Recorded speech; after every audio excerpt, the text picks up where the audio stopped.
D'ailleurs, vous réclamez la démission du président de la République. Il faut absolument. Moi, je trouve qu'il y a, à partir de la position des partis traditionnels chrétiens, qui sont des partis amis, comme les forces libanaises, comme les cathés et les autres, mais qui, dans leur récit politique, évitent de demander la démission claire de Michel Aoun. Et même quand ils la demandent d'une manière, disons, pour marquer le point et non pas pour établir une conduite à tenir qui pourrait assurer la démission de Michel Aoun.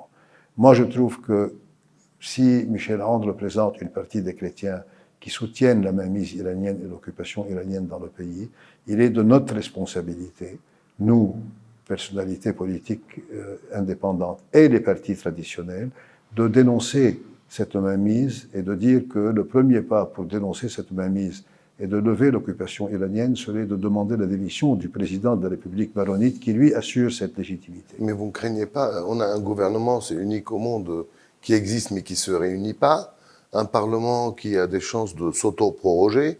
Si le président démissionne, c'est encore un vide de plus. C'est-à-dire, vous ne craignez pas qu'il n'y ait que du vide institutionnel? Non, moi je crois que ce vide, à partir de ce vide, qu'il faut aller vers quelque chose de nouveau. On ne peut pas rester figé dans cette paralysie politique dans laquelle on se trouve.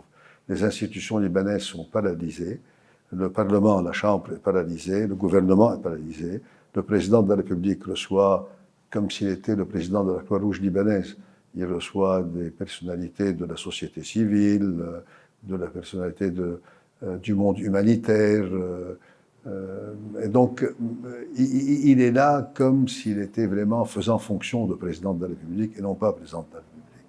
Non, moi je crois qu'il faut donner un coup de pied dans cette fourmilière. Il faut demander immédiatement la démission du président Aoun. Il faut que les partis traditionnels chrétiens demandent cette démission pour se démarquer du positionnement de Aoun avec les Iraniens. Il faut dire au monde arabe, il faut dire à l'islam, il faut dire au monde entier qu'il y a probablement des chrétiens qui croient à l'alliance des minorités, il y a probablement des chrétiens qui croient à un troc de pouvoir aux dépens de la souveraineté du pays et de l'indépendance, mais il y a aussi des chrétiens qui refusent ce troc, qui refusent cette alliance des minorités et qui refusent d'assurer une légitimité à des armes illégales et surtout des armes iraniennes dans le pays.